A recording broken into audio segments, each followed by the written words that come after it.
గారు, చందర్ నాయక్ గారు, భరత్ చవాన్ గారు, అశోక్ నాయక్ గారు, భిక్షం నాయక్ గారు, దశరథ్ నాయక్ గారు, అదేవిధంగా సేవాలాల్ సేన మా తమ్ముడు సంజీవ్ నాయక్ గారు,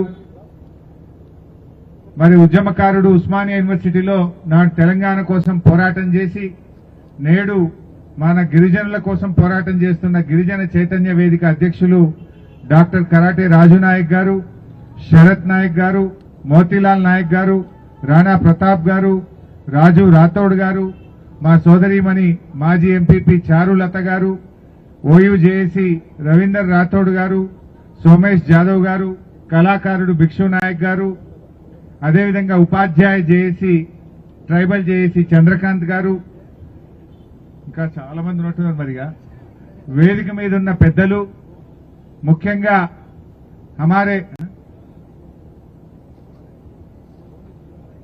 మా కల్వకుర్తి నాయకులు ఫుడ్ కార్పొరేషన్ చైర్మన్ అన్న గోలి శ్రీనివాస్ రెడ్డి అన్న గారు, ముఖ్యంగా రాష్ట్రం నలుమూలల నుంచి ఎల్హెచ్పిఎస్ ఆధ్వర్యంలో వచ్చిన మా గోరూబియా, భాయి, యాడి, బాపు, రామ్ సేన్ అందరికీ రామ్ రామ్.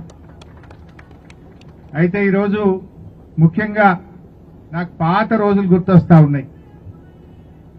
ఇదే ప్రాంతంలో ఇదే ఇందిరా పార్క్ దగ్గర ఎల్హెచ్పిఎస్ ఆధ్వర్యంలో చాలా ధర్నాలు అయ్యేటి తెలంగాణ రాకముందు.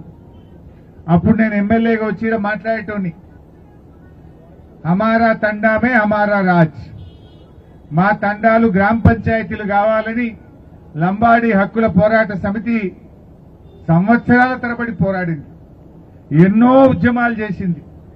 నేను అనేక సార్లు ఇక్కడ వచ్చి ఇదే ఇందిరా పార్క్ దగ్గర మా తండాలు గ్రామ పంచాయతీలు కావాలి, హమారా తండామే హమారా రాజ్ అని చెప్పి పోరాటాలు చేసినాం.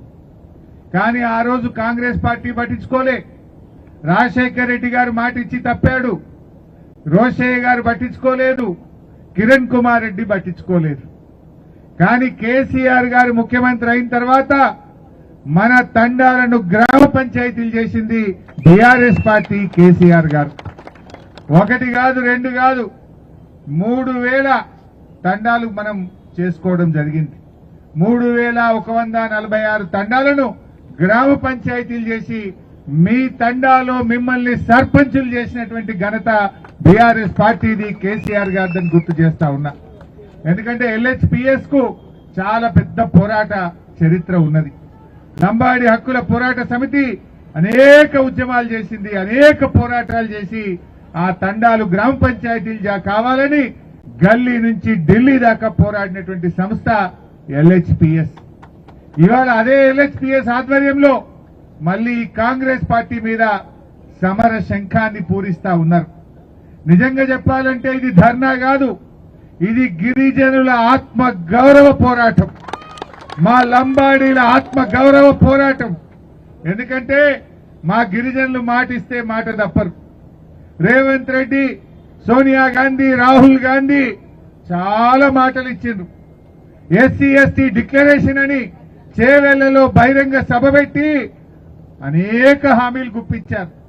వాళ్ళ మాటలు నమ్మి కాంగ్రెస్ ఓటేసిన పాపానికి ఇవాళ పామై కాంగ్రెస్ పార్టీ కాటేస్తా ఉన్నది.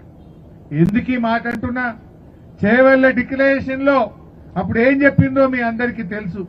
తండాకు కాంగ్రెస్ నాయకులు వచ్చి చేతులు జోడించి మమ్మల్ని గెలిపించండి, మేం గెలిస్తే ఎస్సీ ఎస్టీ డిక్లరేషన్ అమలు చేస్తాము అన్నారు. కానీ గెలిచినాక ఏం చేసిండ్రు?